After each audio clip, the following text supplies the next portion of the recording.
continuación, Nuevo Poder.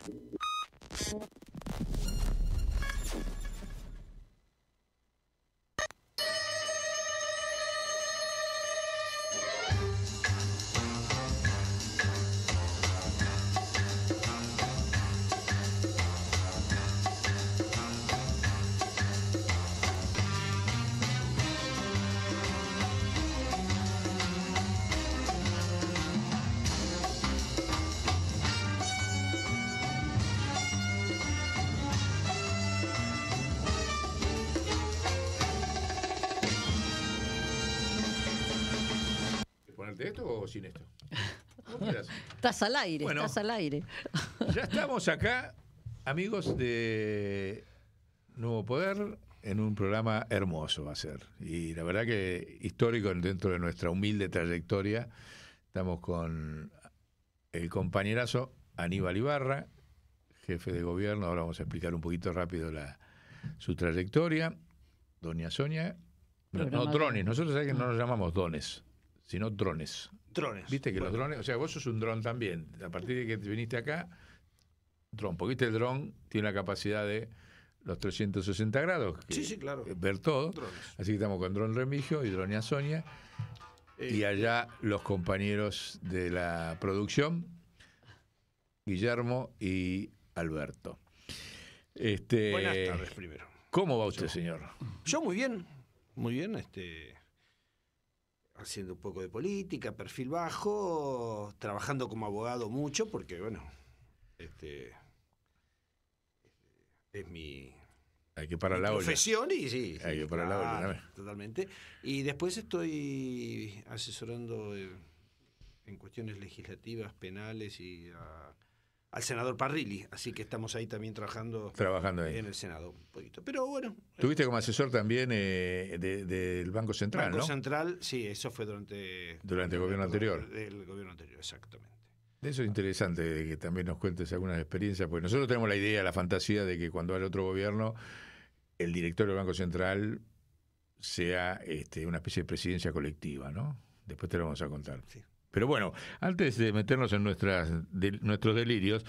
Decimos que es el programa 225. Programa 225, ahí estamos, ahí está la carátula, mira, lo que está haciendo, ¿ves? Ahí te... Si era el programa 125 ya tenía que ver con el campo. Y ya era complicado, entonces saltamos directo al 225, vamos por el cuarto año de programa todas las semanas, y ahí pusimos siempre buscamos una carátula, viste, que sea provocadora, porque si pones una carátula aburrida...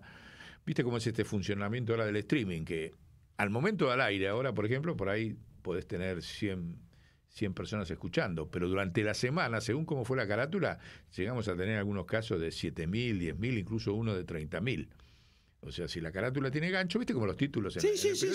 Sí. Si el título tiene gancho, vos lees lo que viene abajo, si no, lo pasás de largo. Exacto. Entonces acá dijimos, bueno, vamos a hacer, dado que estamos con un amigo, porque nosotros la verdad lo militamos, como decimos siempre nosotros, siempre, viste que los porteños tenemos fama de ser de no ser nacionales y populares, nos pegan mal los federalistas del interior a veces. Sin embargo, yo reivindico siempre que la primera vez que pudimos votar te votamos 2 veces a vos como jefe de gobierno. Bueno, por eso es que en realidad algo pasó y es para analizar crítica y autocríticamente, porque esta ciudad en su momento votó un proyecto progresista, si se quiere llamar, o como uno quiere decirlo, donde estaba el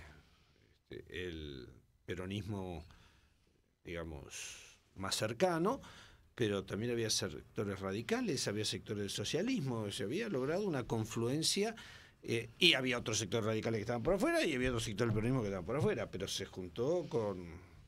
Pero después, bueno, es para analizar. Sí, vamos a ir andando. Por eso, nosotros reivindicamos eso. Acuérdate que el Frepaso nace de acá de la capital también. O sea, la primera resistencia al menemismo. Con Chacho Álvarez, Juan Picafiero. Sí, o Germán Ordala. ¿Entendés? O sea, y eso fue en el 92. Ahí cuando se forma la CTA. 1992, estuve ahí recopilando las fechas. Así que la capital no aceptamos. Yo fui concejal en la Ciudad de Buenos Aires por el Fredejuso, que era, parecía una marca Remedio, pero bueno, Sí. era un germen Bueno, que después eso- terminó en Frente Grande, Frepaso. Claro, y el Frepaso dio el golpe, ahí lo leía ayer preparando el programa de hoy, los dos grandes golpes fue acá en Neuquén, Claro, bueno, eso con ¿no? la Constituyente. con la constituyente, ¿no? Yo fui Después, constituyente, yo tuve el privilegio político y personal de haber sido constituyente nacional y constituyente de la ciudad. ajá, Las dos cosas. Las dos cosas. Porque después de la reforma de la Constitución del 94 se hace la constituyente de la ciudad para armar la Constitución y a partir de ahí establecer esquemas de funcionamiento de la ciudad autónoma. Y yo pude participar en las dos. Así pero que, antes de eso, vos fuiste fiscal. antes de eso, Tuviste sí. un protagonismo muy fuerte y muy Fui interesante fui enfrentando a los fiscal. indultos de Menem, ¿no? O sea, Sí. antes de que se Sí, saltara la antes cuestión fui política. estudiante secundario, de ante primaria. Empecemos ¿Por qué fiscal. te rajaron del Buenos Aires? ¿Eh? ¿Qué hiciste? Del Buenos Aires. Mirá, fue tremendo. Lo sentí más personalmente que políticamente, porque cuando vos estás en esa edad, colegio secundario, hiciste 5 años con tus compañeros y compañeras, y yo la pasé tan bien en términos de amistad, de experiencia, todo. Teníamos 6 años. Cuando voy a empezar el 6º año, viene el golpe de Estado. En el 76 yo fui, 71 primer año, 72, 73, iba acompañado. 76 me llaman, si esto fue el 24 de marzo, el 26 me han llamado a casa, que no tenía lugar en el Buenos Aires. Bueno, yo dije, tendrán que notificar a mis padres. Lo atendí yo. Espera un segundito. No es necesario. Hablaba con mi padre y le dije, escúchame, ¿me notifican por teléfono? Yo me presento. ¿Qué notificación? Me están echando un colegio después de 5 años. Y fuimos con quien falleció hace un tiempo, Jorge Dorio, el periodista. Ah, sí, Jorge Dorio. Que éramos compañeros y fuimos los únicos dos, porque habían echado a varios, pero los únicos dos que dijimos, vamos. Y nos pusieron a todos. ¿Vamos qué? ¿A entrar? Entramos con todos los Entraron al compañeros. Ajá, Si como hicimos acá no 5 pasó años. nada, claro. Sí. ¿Vos tuviste una notificación? Claro, no, nada. nada. Estoy llamado telefónico. ¿Qué es eso? Bueno, pero nos pusieron a todos en fila toda la promoción, iban llamando de a uno y quedamos nosotros dos solos y tuvimos que terminar en el. ¿Y eso qué? ILSE. Porque tenía ubicado políticamente. Y claro, actividad política. yo era de la Juventud Comunista, Dorio participaba también del Centro Estudiante, yo también participaba del Centro Estudiante, y bueno, con el golpe de Estado decidieron hacer una limpieza. Sí, que la limpieza fue sacarnos del colegio nomás, porque nosotros tenemos muchos compañeros y Sí. compañeras que fueron desaparecidos, hasta el día de hoy desaparecidos, desde, no sé... Sí, Valeria tuviste Gallardo suerte, con tuviste 15 suerte. años, compañeros de nuestra promoción, montones. Entonces, yo tuve que terminar el 6º año con todo el dolor de mi alma en el Buenos Aires, en el ILSE, y me sacaron del Colegio de Buenos Aires. Es más, en el ILSE, colegio al que yo le reconozco que me dejó hacer el 6º año, recién empezamos, una semana estábamos ahí, viene el regente, entra y dice, Ibarra, venga, estamos en clase, yo voy, chuc, me cierra la puerta de la regencia y me dice, mire, fui a averiguar por todos ustedes, pero eran como 6, 7 de una banda del Buenos Aires echado. Fui a averiguar por todos ustedes y me dijeron que los tomara, que no iba a tener ningún problema, salvo con usted. Así que, y yo me dije, acá me echa alguien, ¿qué podía hacer? Bueno, entonces me dice, pero mire, yo lo pensé mucho, pero le voy a proponer un pacto, si usted quiere. Sí, dígame. Yo acá no quiero un solo problema. Yo al primer problema que tengo con usted lo dejo patitas en la calle. No va a tener ningún problema. Le di la mano, año 76, terminé el colegio secundario y después fui a la universidad. Ahora eso te viene de la familia, ¿no? ¿Qué? La rebeldía. Rebeldía, Porque estuve leyendo, tu viejo resistió a Stroessner, yo ¿no? tengo una y tu vertiente. vieja peronista, ¿es así? Tengo dos vertientes, claro. Eso, mi vieja peronista me de parece alma. que eso fue la clave de después tu relación con Néstor de transversalidad. Sí, puede ser. Pero, yo no podía ser nunca vieja es la antiperonista vieja. porque eso era para psicólogo, porque mi madre era peronista, no de militancia, y ella no le gustaba la política, pero le reconocía al gobierno de Perón las cosas que había hecho. Ella era empleada, el trabajador, mi abuelo. Entonces, ella tenía a Evita en casa, era peronista de alma, vamos a decir. Y mi padre era paraguayo y fue exiliado en la Guerra Civil del 47 cuando pelearon contra un dictador, Morínigo, que después vino Stroessner, etcétera, y se tuvo que venir para acá escapado, y o sea, él era de izquierda, o sea, yo tenía vertiente izquierda y vertiente peronista.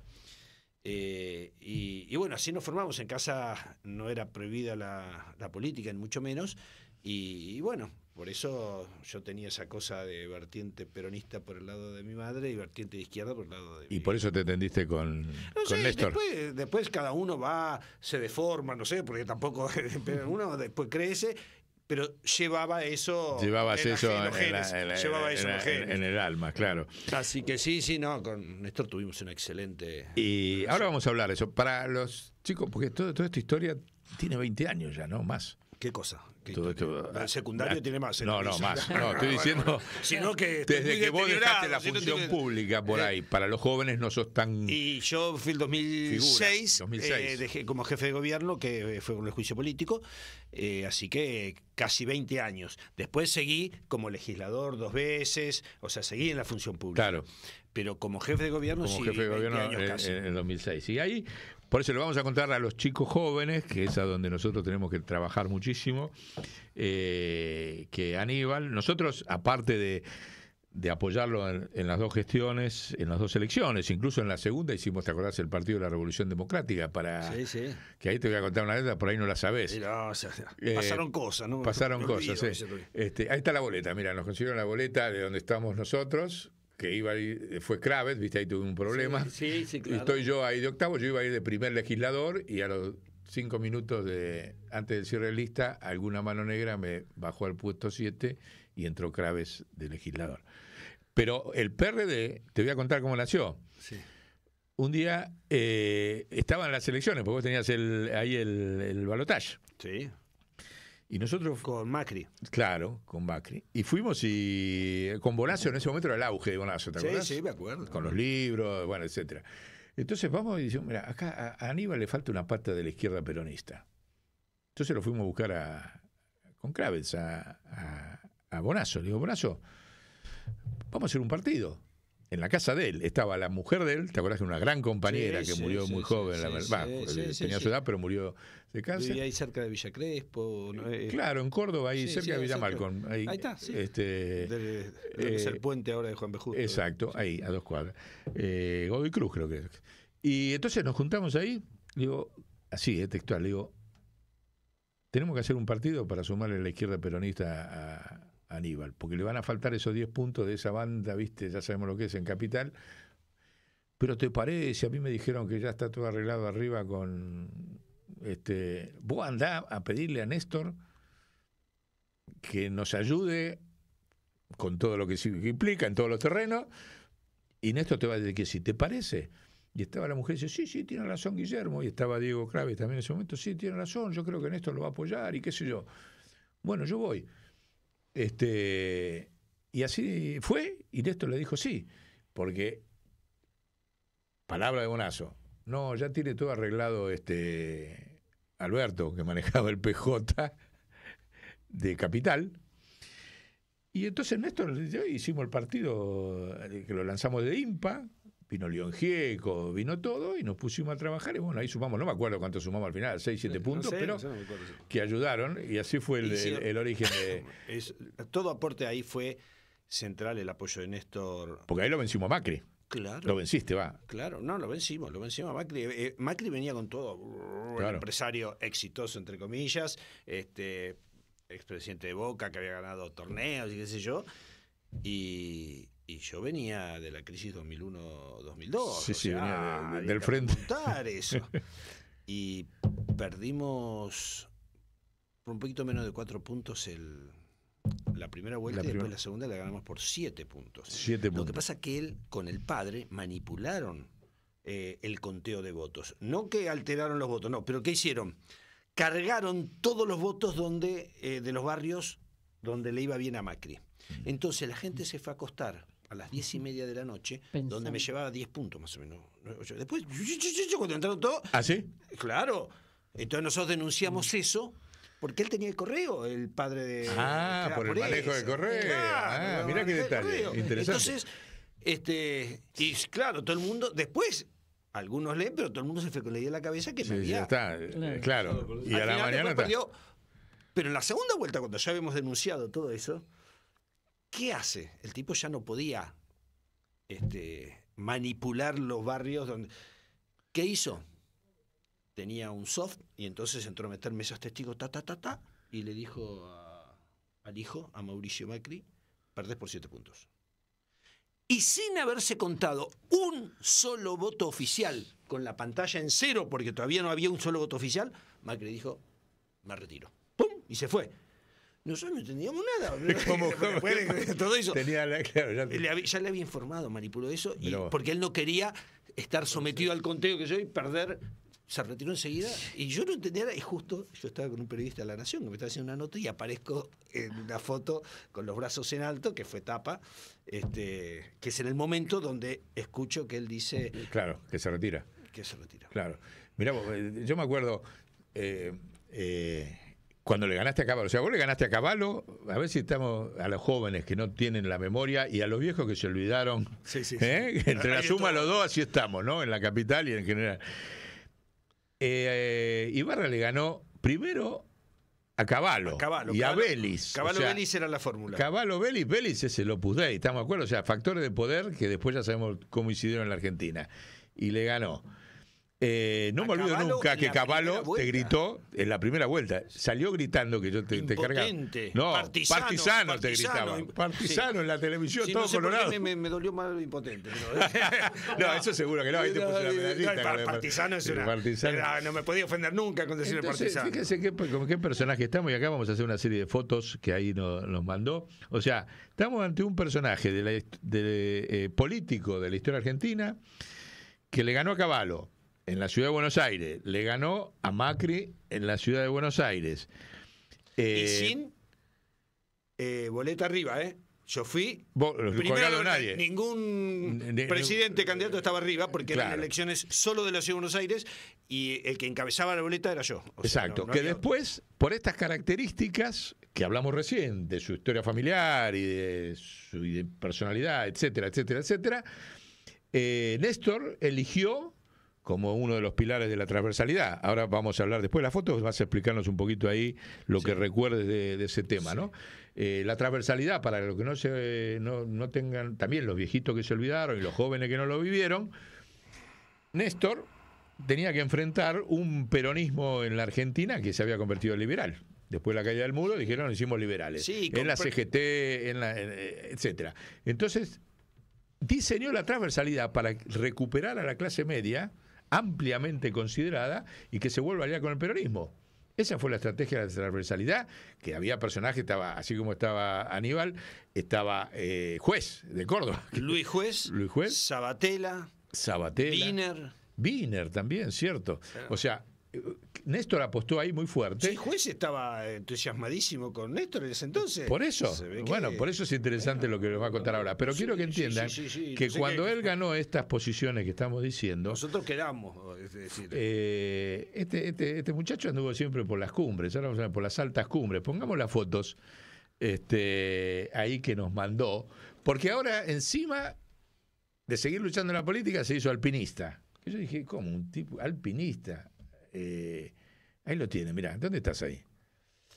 Esa es una cumbre del Perú de él, se llama... O sea que salís por el mundo a hacer alpinismo. Sí, hemos estado... A ver, ahí está el alpinismo, fíjense en la serie de cumbres, y van a ver la última, ahí va subiendo, no sé por dónde. El Cerro del Pisco. También Cerro del Pisco. Esta era el San Francisco. ¿En dónde es eso? En el norte, en Catamarca. En Catamarca. Cercano con Chile. Sí, que está el Paso San Francisco. Y esa es la cumbre. Esa es la cumbre de la Concagua. Sí. Que estoy con la foto de Milagro Sala, Libertad Milagro Sala, porque yo integro el Comité por la Libertad de Milagro Sala. Ah, vos integrás el comité. Sí, y bueno, en ese momento estábamos en plena pelea con los juicios y todo, y yo llevé esa foto en la mochila. y le prometí que si llegaba a la cumbre me iba a sacar una foto, y bueno, y después le imprimí la foto de esa y estoy ahí en la cumbre de Yo recién le decía, sí, sos el único político que se dedicó al alpinismo, que yo no sepa. sé, siempre hay alguno, lo que pasa ¿Y es cada que- cumbre? Decime a alguien que haya hecho cumbre de la Concagua y más llevando la foto de Milagro. No, con la foto de Milagro creo que ninguno. No, y cumbre. No, Decime cumbre a quién. ahí, qué sé yo. No sé, hay. han Bueno, hecho sigamos con la cosas foto. más audaces por ahí, pero sí, a ver, he ido Eso se te dio al ahora. África, y subí el Kilimanjaro, y se cumple el Kilimanjaro en el África, en Europa el Mont Blanc, después he ido a Bolivia, a Perú varias veces, todo el norte argentino. Pero eso lo iniciaste Y hace 15 años. 15 años, o sea, 15 vos tenés 67, a los 52 años empezaste Sí. la práctica del De alpinismo de grande. Y lo sigo haciendo. ¿Eh? Este año subí el San Francisco de 6.150 metros, o sea, es alto, es un volcán. Y así que bueno, Ese está entre los 6.000, mientras pueda estar claro, entre los el camino 6.000, de ahí, los 6.000 el camino de los 6.000.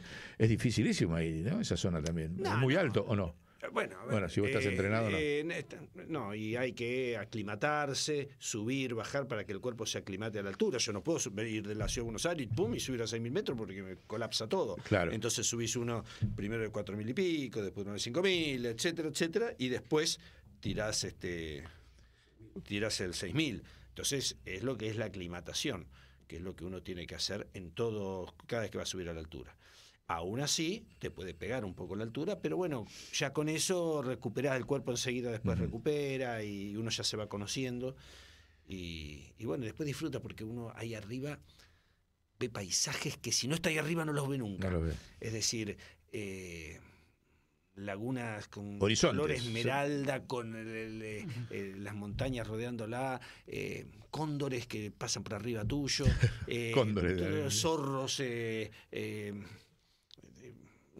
La verdad que ¿Y a las mí noches? me encanta. Las noches o frías o estrelladas, también y frías, pero el Tenés cielo, un cielo ahí ahí es infernal, maravilloso, es infernal. maravilloso.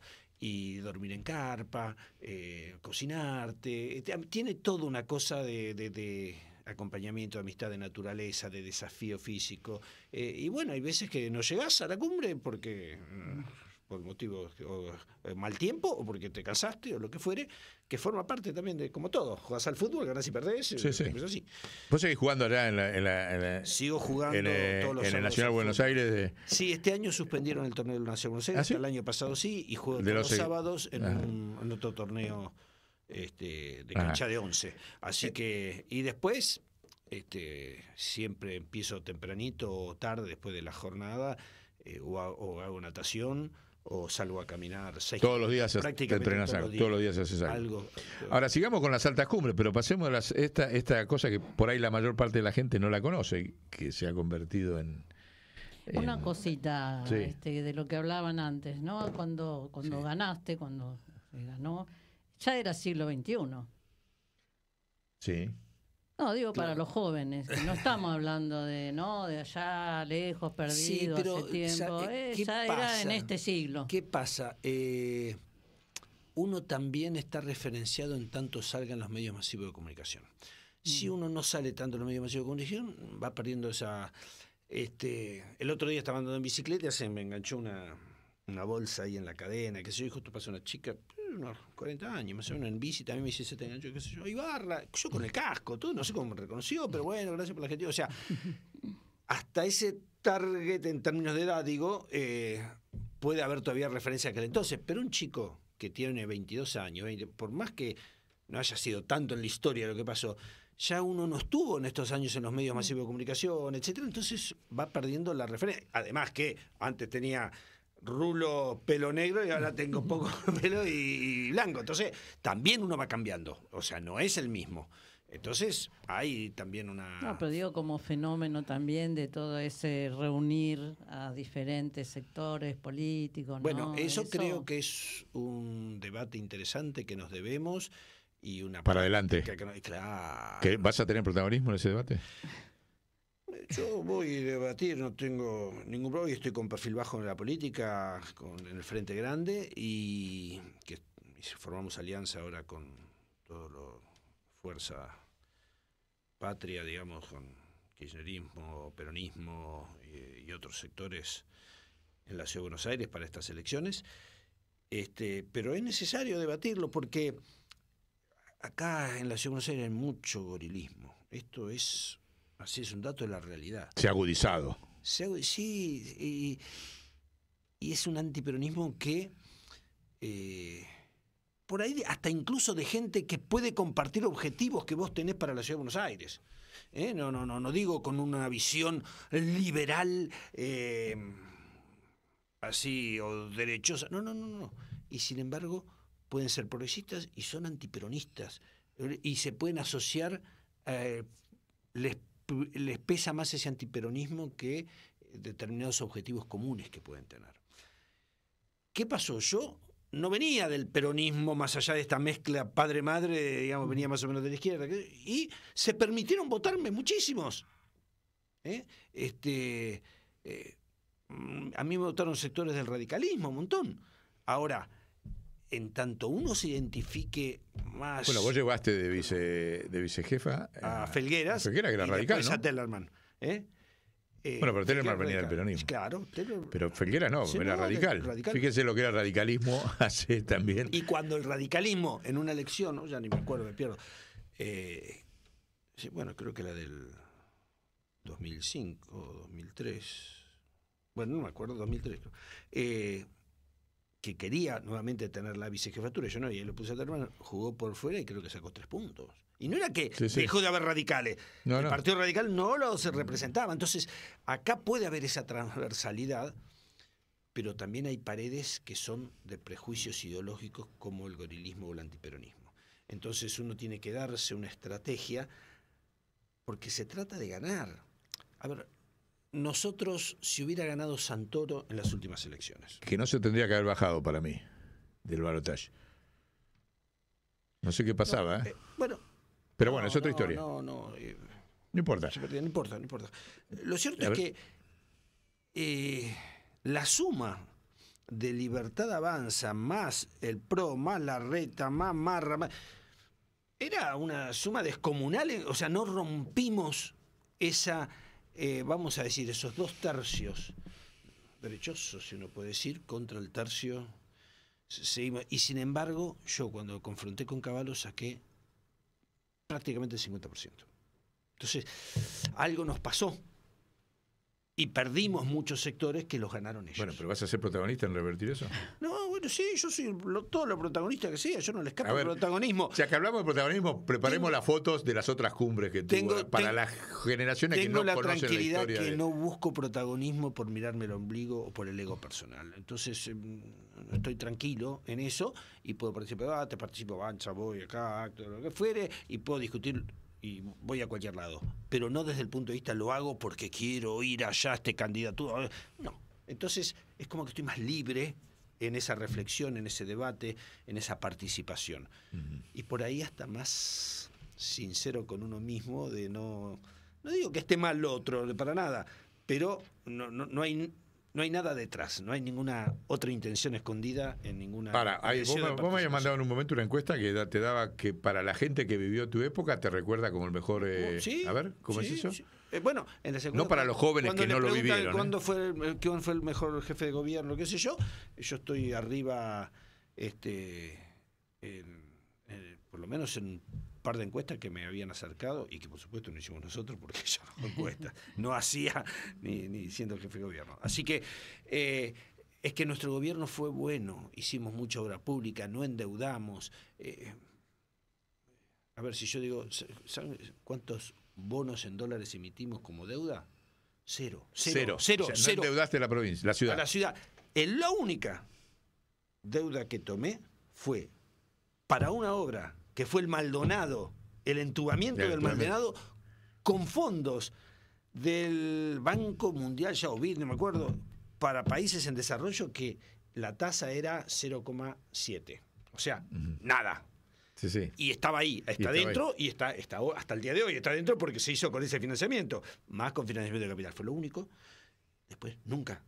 Estaba, cuando a mí me destituyeron, obras en 3 subtes a la vez con fondos propios. No endeudamos nada. Entonces, fue un gobierno... Bueno, a mí me dieron vuelta en una media y no pudieron hacer una denuncia de corrupción. Es decir, porque además... Fue un gobierno, más allá de que siempre puede haber funcionarios que manotean, a ver, nadie está exento de nada, no digo. Ahora, Entonces, hay un recuerdo...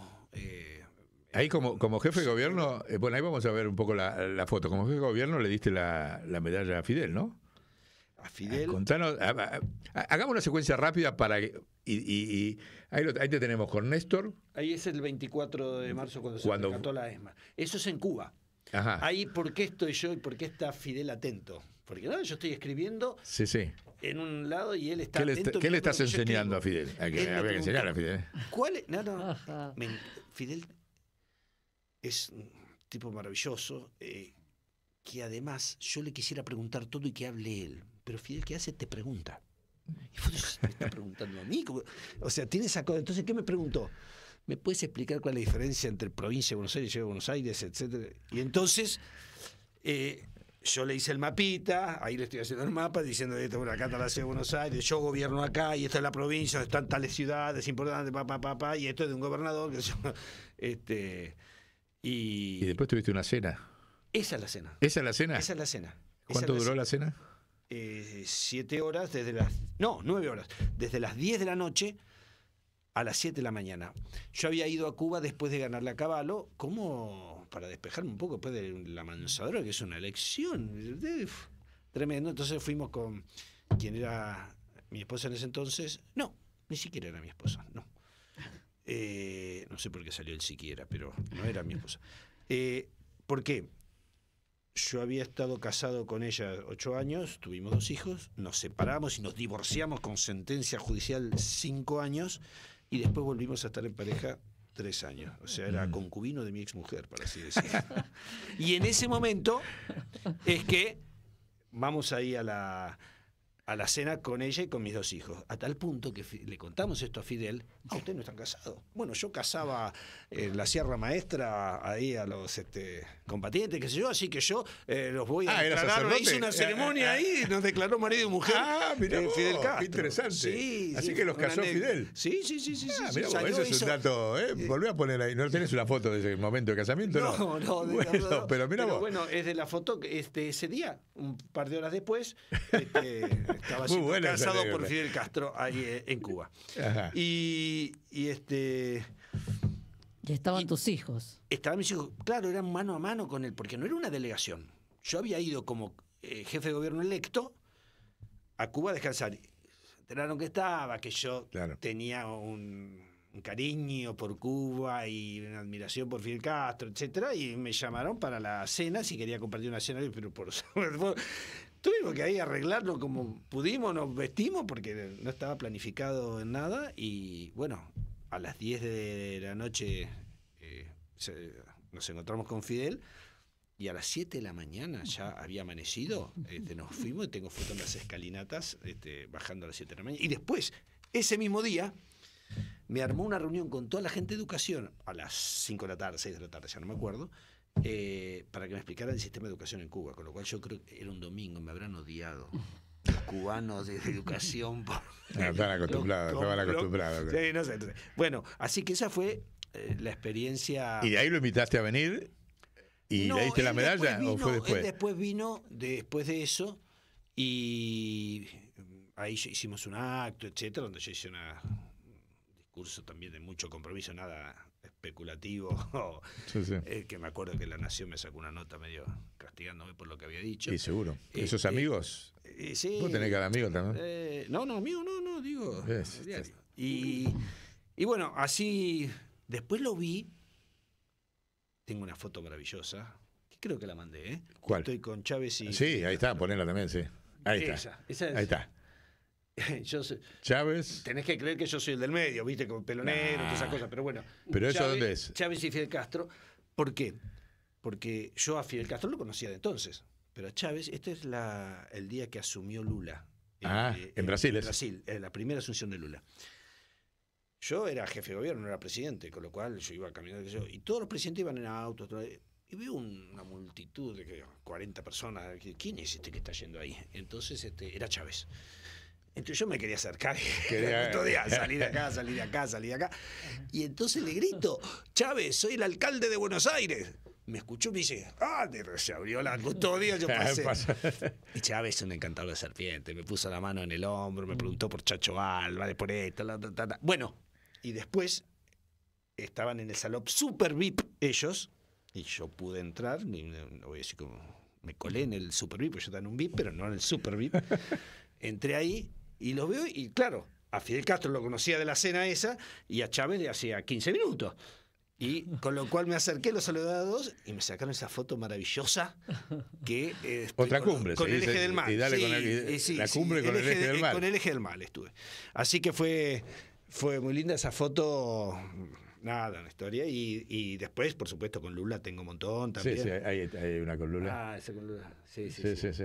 Jovencito. Bueno, justamente lo que nosotros siempre interpretamos del fenómeno de la transversalidad y en particular de Aníbal Ibarra, yo creo que el triunfo tuyo en la ciudad de Buenos Aires fue más potente que los avances que había dado el Frepaso, ¿no? Porque el Frepaso estaba solo, no tenía una presidencia atrás, ¿no? O sea, eran avances puntuales, sin impacto nacional. Ahora, la transversalidad que imaginó, aparte era como que el Frepaso rompió el bipartidismo, ¿te acordás? Sí, metió una cuña en el bipartidismo. Metió una cuña interesante, sí. Ahora, esta cuestión de la transversalidad que imaginó Néstor y de la cual a vos te tenía como un puntal central, era mucho más potente que haber roto el bipartidismo, ¿no? ¿Vos cómo lo evaluás? Yo lo evalué así primero porque exactamente eso. Poner la imagen ahí a vos te invita ahí, contá un poquito eso y después dale con la transversalidad. Ese es el acto de recuperación de la ESMA. El acto de recuperación de la ESMA, donde se lo transfiere a la Ciudad de Buenos Aires. Te lo transfiere a vos. Claro, a la Ciudad de Buenos Aires. Entonces, o sea, no te falta nada. A ver, yo Fidel, lo que quiero decir el es símbolo del genocidio en manos de Ibarra. Yo estoy ahí en esa foto con la Escuela Americana y la Armada, pero debo decir que Kirchner tuvo la decisión, la llevó adelante, lo hizo contra sectores de la Armada y de las Fuerzas Armadas que se oponían totalmente a que eso fuera un espacio de la memoria, y Kirchner lo llevó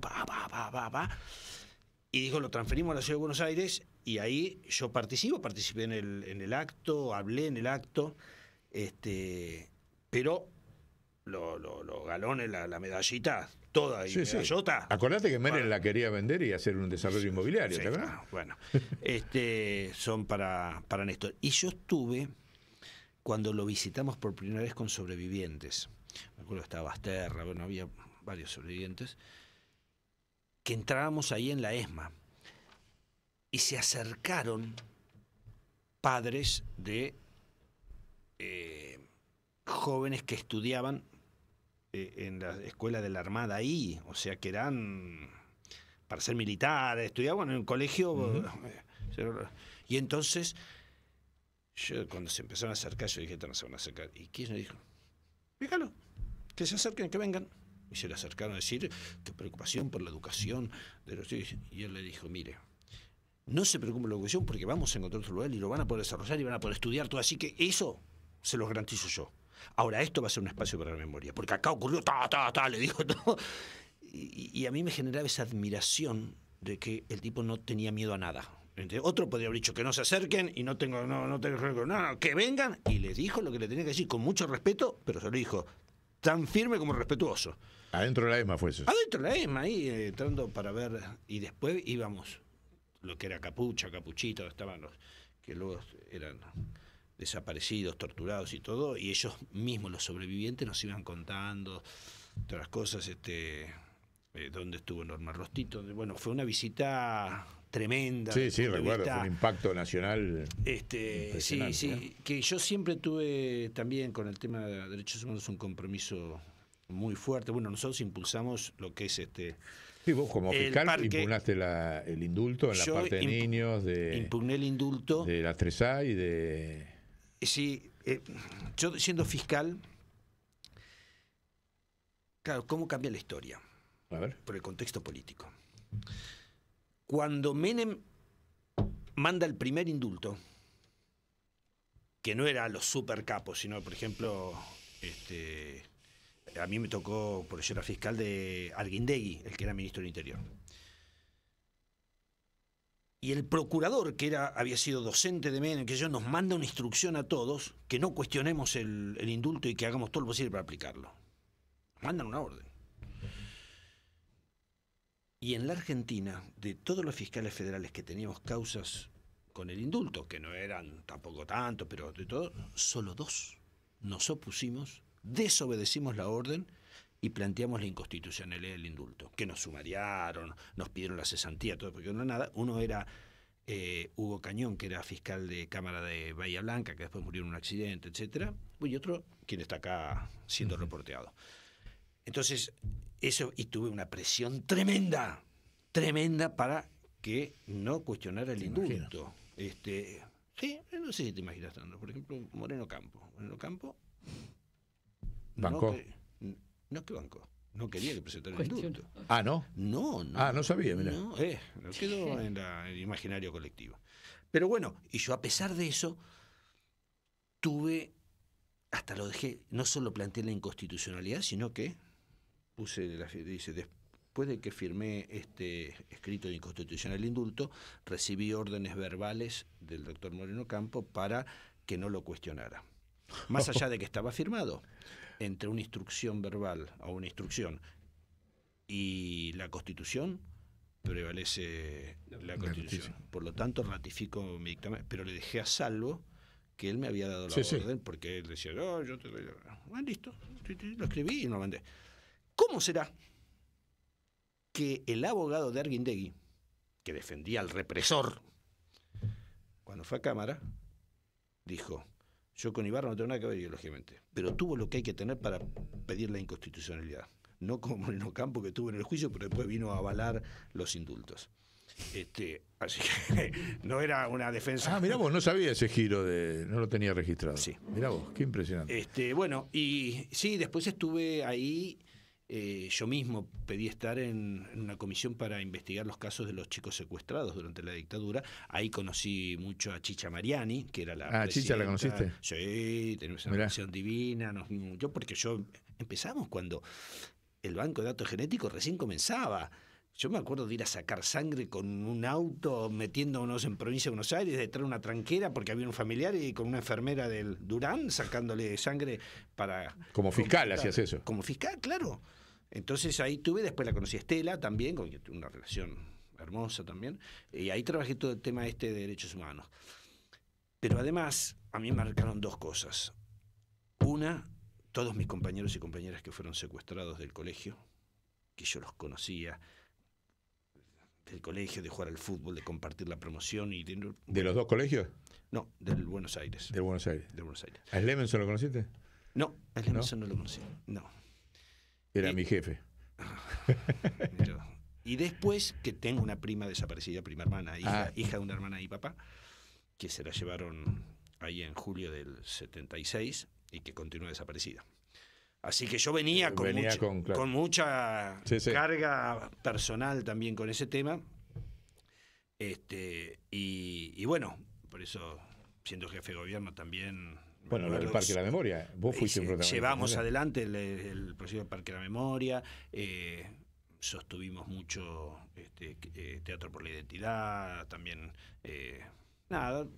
lo que podíamos hacer en el marco de una gestión y qué sé yo, hicimos por ese compromiso. Así que... Bueno, y todo eso, volviendo a la convergencia de la transversalidad y con Néstor. Bueno, a ver, cómo todo ese capital simbólico... Porque hay un capital simbólico, claro, ¿no? de la transversalidad, Néstor, que es el que atacaron. Claro, Néstor, yo no voy a interpretarlo, ¿no? Pero si tengo que decir, efectivamente es este análisis que vos hiciste. Él veía que dentro del PJ había de todo, variopinto, y que le ataban las manos. Entonces él quería generar como un polo también distinto que le permitiera llegar también a un montón de sectores que el propio peronismo no llegaba, y por eso mencioné Wiener, socialista, juez que venía como un independiente en Córdoba, Sabatella en provincia, en Morón, etcétera, yo en Capital, y bueno. Pero el único que había logrado conquistar una ciudad... No, Sabatella también creo que estaba como... Sí, bueno, pero no es lo mismo, ¿no? No, Morón, pero bueno. Y yo creo que no se logró finalmente más por incapacidad nuestra que por voluntad de Néstor, ¿no? Es decir, si tengo que decir, no logramos, por ahí nos devoró la gestión y no pudimos concretar esa construcción política que hubiera sido maravillosa y que hubiera ayudado mucho. La gestión tiene esas cosas de demanda cotidiana de esto, lo otro, que yo si tengo que hacer una autocrítica o una de las tantas, bueno, una es esa, es de no haber podido, y con el aval y el deseo y el empuje del entonces presidente Néstor Kirchner.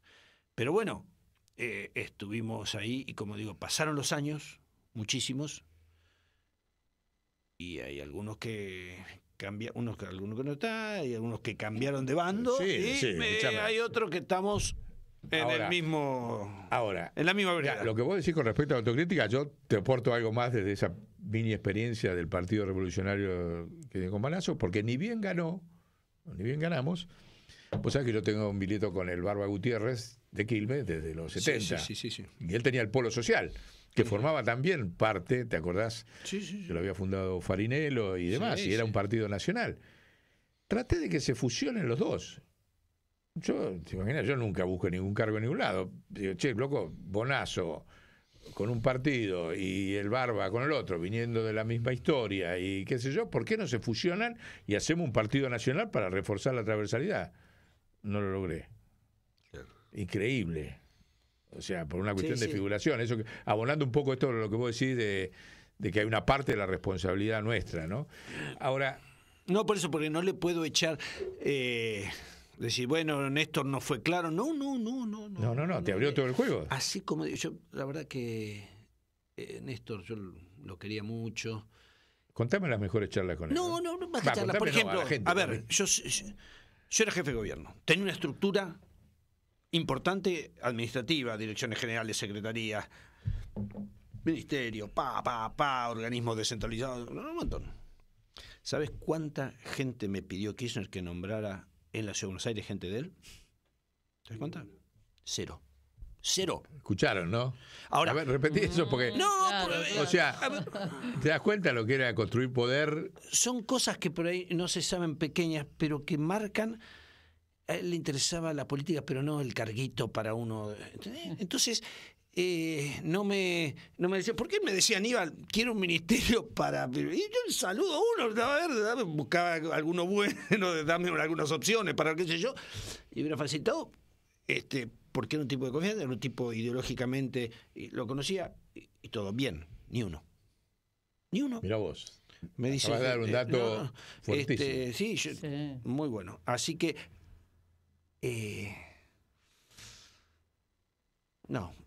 por ejemplo, yo también conviví con De la Rúa y De la Rúa era otra cosa totalmente distinta. Claro.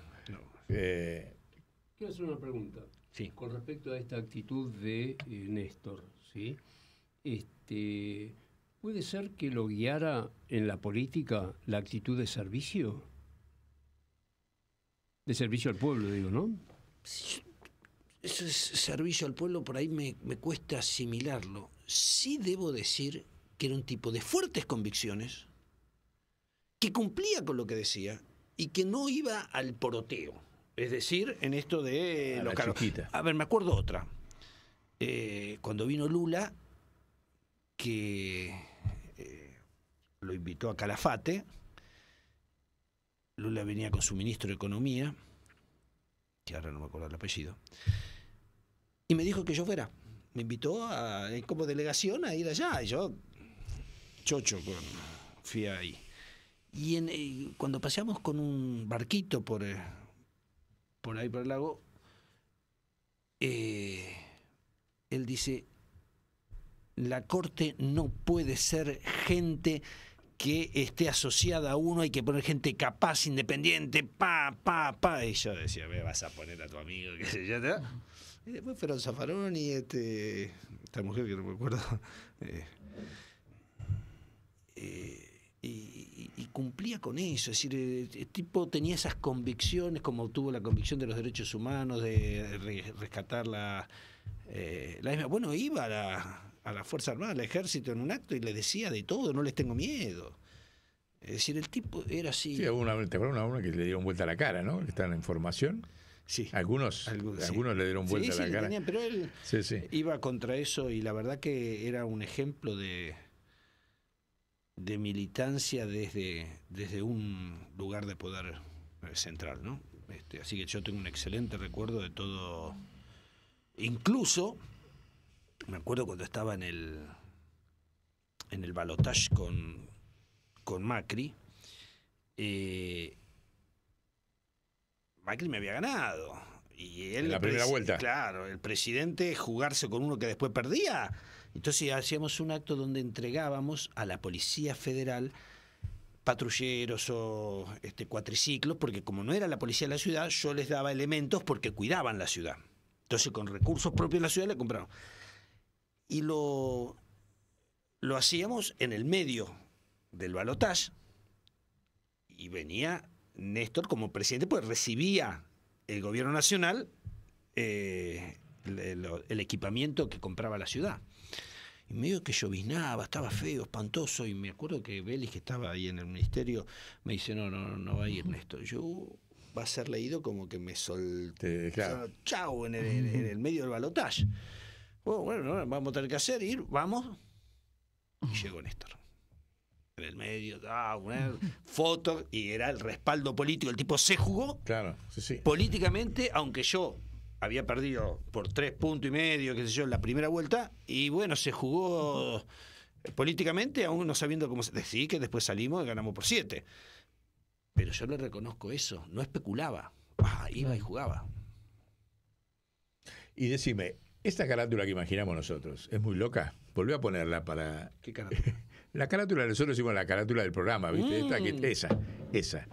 ¿Es verdad? No, o sea, ¿llegaron o fueron analistas o voluntad nuestra militante de que te proyectabas en el 2007? Porque fíjate que dice, la fórmula que cambiaba la Argentina en el 2007. Bueno, no estamos criticando cómo fue la fórmula del 2007, sino el hecho de que a partir del golpe que te dieron en la Ciudad de Buenos Aires, destituyéndote,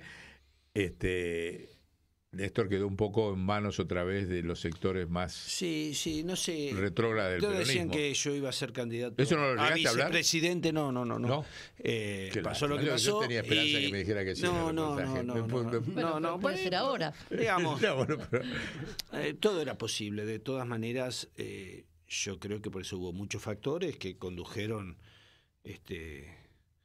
a una pendiente después del gobierno de Cristina, que digamos... bueno, eso es otro momento, es otra etapa, ¿no? Pero para mí ese fue un golpe al capital simbólico de la transversalidad. Es que porque ¿quién tenía el reemplazo de tu imagen dentro de la transversalidad? Yo voy a decir, antes utilizaban golpes de Estado, etcétera, y aún hoy todavía en América, qué sé yo, lo que le hicieron a Evo, o acá en Perú, el Castillo. Pero otra vertiente también son los juicios políticos, claro, que lo utilizan para correr del gobierno, no por los votos, sino con una institución democrática como es el juicio político. Ya no es el golpe que es ilegal. No, esto es legal, está el juicio político. Así lo echaron a Lugo en Paraguay. A Dilma. Y a Dilma Rousseff. Dilma Rousseff, yo hago la comparación más allá de salvar las distancias, no tenía ninguna causa penal. Yo tampoco. A mí no me citó nunca ningún juez, ninguna causa penal. ¿Estamos? ¿No estuviste citado? No. El inconsciente colectivo no lo registró. No, nunca me citaron. Y todos los jueces que intervinieron dijeron que había que cerrar la causa respecto mío. La mantuvieron unos fiscales, etcétera, pero cerraron y yo nunca fui citado. No declaré, nunca, porque no consideraron que yo... Sin embargo, bueno, lo mismo, Dilma la echaron sin ningún proceso penal. Ni siquiera denuncia. Ahí ya el lawfare ya estaba, bueno, ¿no? No es que fue después... Bueno, es que vamos a ver lo siguiente. ¿Cuándo lo ubicás? Yo ubico dos cosas distintas. A ver. Una es el lawfare y otra el uso del juicio político para echar a un gobernador, intendente o jefe de gobierno o presidente. ¿Por qué? En el lawfare, el que te pega en la cabeza es el juez. El juez. Acá no, acá es la política. A Dilma no le echó ningún juez. Sí, a Dilma le echó la política. A mí no me echó ningún juez. Me echó la política. Entonces, yo creo que para... Interesante esa diferencia. Y claro, una cosa... Vos la viviste aparte. Claro, y son dos herramientas distintas que se utilizan. Bueno, podemos ir por el juicio, pero no podemos, bueno, vamos por el lofer. Es decir, tenemos jueces acá, que era lo que era Bonadío, y la mitad de Comodoro Pi. Entonces, son dos herramientas. Una es para pegarle a un gobierno, a sus funcionarios, desprestigiarlo, etcétera, el lofer, y el otro para directamente sacarlo del gobierno. Por eso creo yo que hacia adelante y en algún momento de la historia va a haber que cambiarlo del juicio político y decir, cuando un parlamento vota en contra de uno que fue elegido, esa decisión debe ser convalidada por el cuerpo electoral. ¿Qué quiero decir? La legislatura dice que Ibarra sí tiene que ir. Bueno, a ver qué dicen los porteños, que voten, si están de acuerdo o no. Y entonces, si la gente te dice que te vayas, listo, te vas. Aunque vos tengas 8 meses en el... O sea, por votación, como un referéndum sobre... De la decisión, porque vos te tenés que cubrir los 4 años. Después de los 4 años me voy. No, queremos que te vayas a los 2, dice la legislatura. Ah, sí, pero se mismo votó. Queremos que te vayas. Listo, vamos, ustedes dicen que sí. Ya dijeron por qué, porque soy un inepto, porque hice esto, lo otro. A ver qué dice la gente. Y si la gente te echa, te vas por la gente. Claro. Ahora sí, mirá si te respalda la gente. Sí, sí. Entonces, esto es lo que pasó en Bariloche con un intendente, pero ellos tenían establecido eso, que cuando el Consejo Liberante te hacía el juicio político, lo tenía que ratificar el cuerpo electoral. A Dilma hubiera pasado lo mismo. A Dilma le dicho, bueno, que vote Brasil a ver si tiene que ir. Porque porque vos con un juicio político estás pasando por encima de los votos. Te está diciendo, de la voluntad soberana. A mí me había votado 1 millón y pico de personas y me echaron 10 personas. Y por la diferencia de 2 o 3 votos de... 10 personas, bueno. Un voto menos. Bien, entonces, si van a hacer eso, a ver, que ratifique lo que dicen esas 10 personas, ¿no? Pero eso lo digo hacia adelante. ¿Por qué? Termino con esto. Porque son instrumentos de hoy para golpes blandos institucionales. Tanto el juicio político como... El de los jueces. El de los jueces, el lofer. Entonces, tengamos mucho cuidado con ambos. A pero Cristina eso la han perseguido y la persigue el lofer. ¿Y con el lofer qué haces? No, con los jueces tenés un problema ahí, porque los jueces están por siempre, se defienden entre ellos, anda a cambiar a todo Comodoro Pi. Es decir, creo que, ¿sabés lo que yo digo? No alcanza con la voluntad. Por ejemplo, Alberto Fernández decía que se autodepure. No se iban a depurar nunca. Ni a entonces, palo. Pero ni a palo. Entonces, eso con los palos no vamos a pegar nosotros. No. A ver, con lo que voy a decir lo que... Hay algunos que tienen denuncia en el Consejo de la Magistratura. Entonces va el gobierno y le dice, escuchame una cosita, vos tenés esta denuncia, vos querés que yo a mis consejeros le diga que te rajen. No. Bueno, entonces votame acá. ¿Listo? Saludo uno. Tan fácil.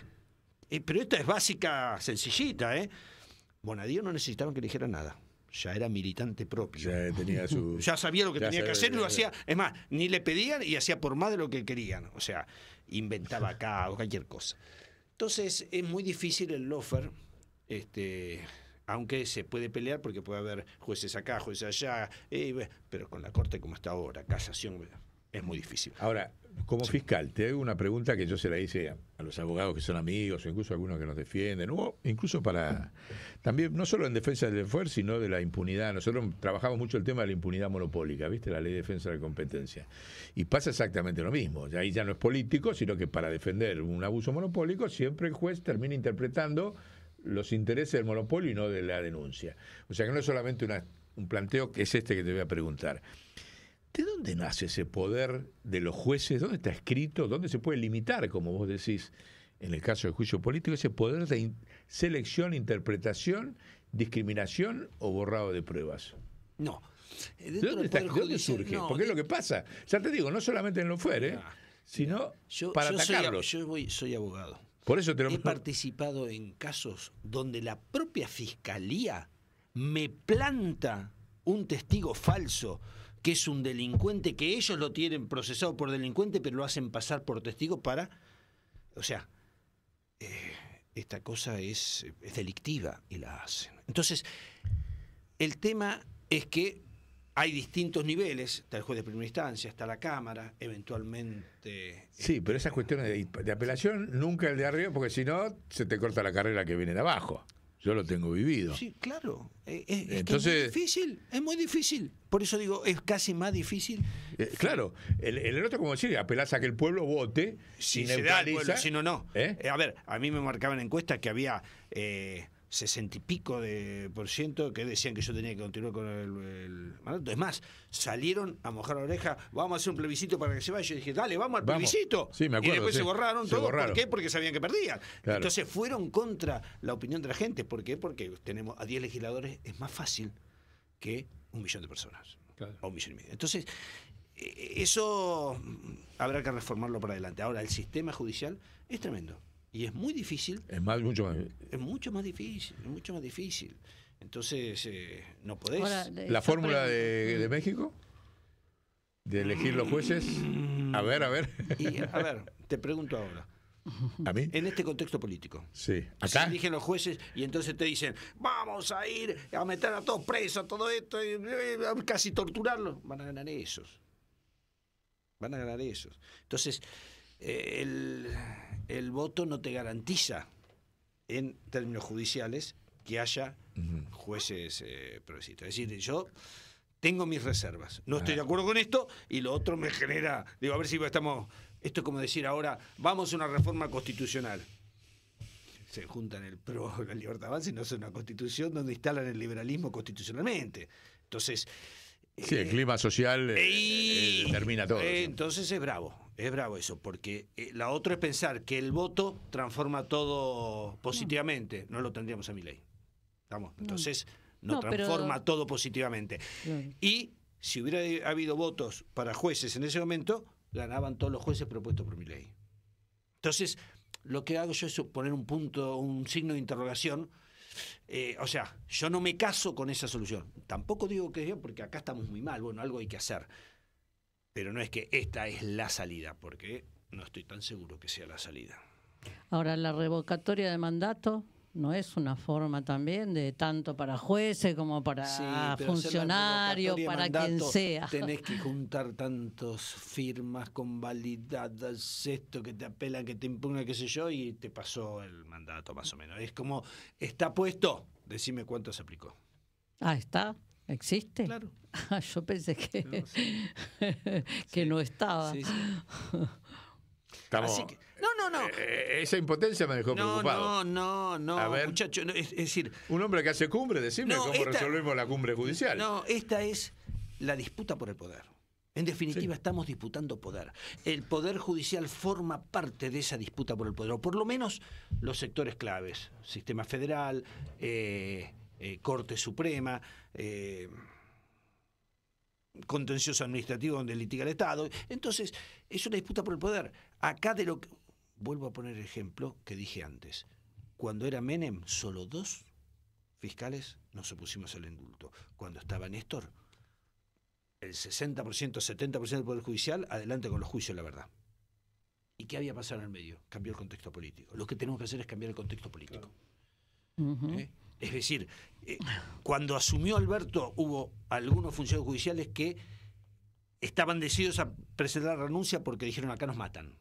Tenían miedo, porque no estaban muy limpitos, y sin embargo no pasó nada, se quedaron y ahí están. Entonces, el contexto político es lo que hay que hacer: organizarse, crecer, ganar elecciones, ser buenos cuando somos elegidos, gobernar y ejercer el poder. Entonces, a partir de ahí uno puede cambiar un contexto. Bien, esto es una posibilidad. Y después, sobre el contexto, sí, hacer cambios. No digo que el contexto... Cuando uno tiene el poder, tiene que generar los cambios, que es lo que está intentando hacer Milei, al revés. Ley bases, etcétera. Sí. El poder y quiero generar acá casi la constitucionalidad de un sistema liberal, para decirlo de alguna manera. Nosotros cuando tenemos, así como ha habido, Kirchner ejerció el poder y había otro contexto, cuando no se ejerce el poder van ganando los poderosos y los poderosos no somos nosotros. Bien. Y una pregunta. Sí. ¿No te parece que tendríamos que estar haciendo un encuentro nacional para discutir el post-mileísmo? Más allá de los resultados electorales, no hay lugar, no se ve cantera de... Yo primero quiero ganarle el mileísmo. Vamos a decir así, bien, vamos a hacer así. Vamos a ganarle en Provincia de Buenos Aires y vamos a ganarle la nacional en octubre. Y después hacemos el postmileísmo. Está bien, no. Si le ganamos. Si no le ganamos, no sería no sería para después de octubre que tenga una columna de Aníbal Ibarra para el postmileísmo. ¿Acá? ¿No querés? Una vez que ganemos. No tendrías que tener una columna, te lo digo en serio, no te estoy... La columna de Aníbal Ibarra. Después de octubre, después del resultado. Sí, estoy para lo que sea. No te digo el nuestro programa, un programa tuyo. Esta radio es una radio cooperativa, nosotros somos socios. Tiene tiempo ocioso. Se puede armar, yo te diría, el programa de Aníbal Ibarra. No estoy haciendo propaganda de la radio, te estoy diciendo que hace falta porque no escucho ideas eficaces. Yo no sé si eficaces o no. Creo que lo que transmito puede entenderse. Después que la gente estará de acuerdo o no. Pero creo que no hablo enrevesado, allá arriba, es más, siendo abogado con términos jurídicos. No, porque hay gente que es muy inteligente y por ahí cuesta que transmita. Después la gente dice estoy de acuerdo, no estoy de acuerdo, más o menos esto sí, esto no, y es lo que corresponde y es lo bueno. Pero yo creo que así un programa tiene que ser dinámico, que interese a la gente, con anécdotas desde la vida personal, eso que yo, y con análisis para, digamos, matizar también. ¿Te lo pones a imaginar? Sí, lo puedo imaginar. Dale, total, tenemos 60 días. Sí. Y yo creo que sería una contribución interesante a este vacío de ideas. Por ejemplo, te decíamos, nosotros tenemos una idea central que la tiramos en todos los programas. Del postmileísmo se sale con la presidencia colectiva. Y dice, ¿pero de qué me estás hablando de la presidencia colectiva si acá hay una presidencia unipersonal? Hay un lugar que no, central, que es el Banco Central. Entonces nosotros decimos, este hombre ha destruido el federalismo entre todas las cosas. Todos los gobernadores sentados en el directorio del Banco Central. Los movimientos sociales y políticos sentados, los sectores de la cultura y demás, en el directorio del Banco Central. ¿Por qué? Porque atrás tenemos un diagnóstico que está desarrollado en muchos programas nuestros, que es el tema, hoy la emisión de la moneda es tan importante como la recaudación de impuestos en el mundo. Fíjate lo que hacen en Asia y demás.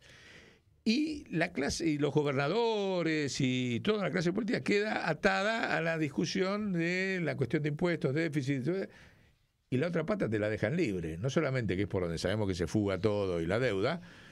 Entonces nosotros decimos... Casi la suma del poder público. Exacto, pero hay que estar sentado ahí, ¿no? Entonces ese planteo de decir...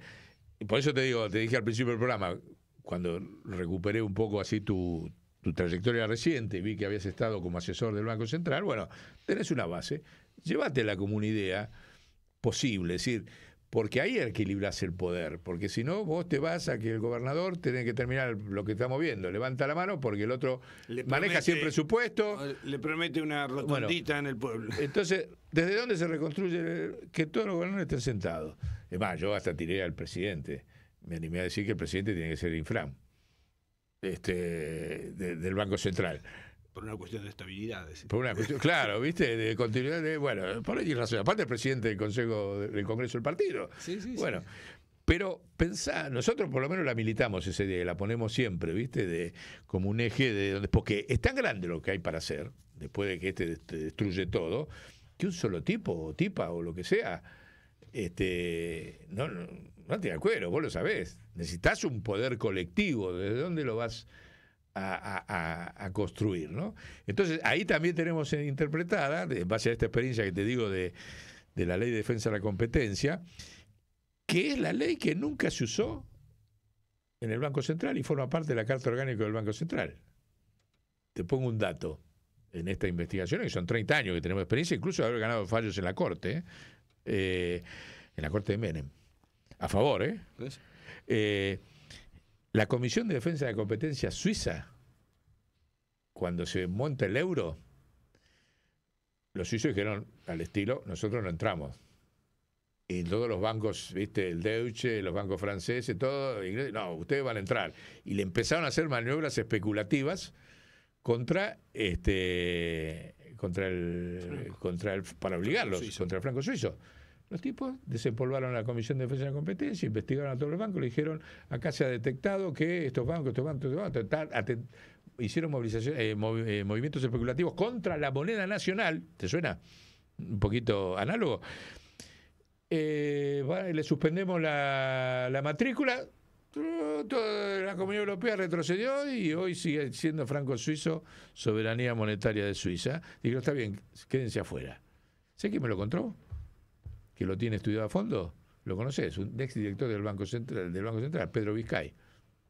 Estuvo también, ¿viste? Y él me dice, mirá, pero acá no se usó.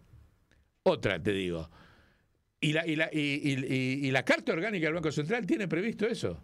Nada más que es un artículo de eso que nadie le da bolilla. Porque no lo usa. Por eso es entonces, ejercer el poder que uno puede tener. Y ahí disculpame que me haya metido en una propuesta para la columna de tu próximo programa, ¿no? Disculpame la intromisión, pero bueno. Como que ya lo damos por hecho, digamos. Ya lo damos por hecho. Dijo que sí. Voy a ir preparando. Dale. ¿Con qué foto? Hacemos un redondeo ahí de la foto, una secuencia de la foto. Si querés agregar algo, pasalas ahí. Del hombre que viene haciendo cumbres. Ahora tenés que también te puedo contar las que no hice cumbre, porque en la vida, en la política bueno, y en la sí, montaña. Eso pasa, pero... Toda la vida es el tema es intentar proyectar. Bueno, ese también. Ese ya lo vimos. Sí. No, ya está, ya pasaste todas.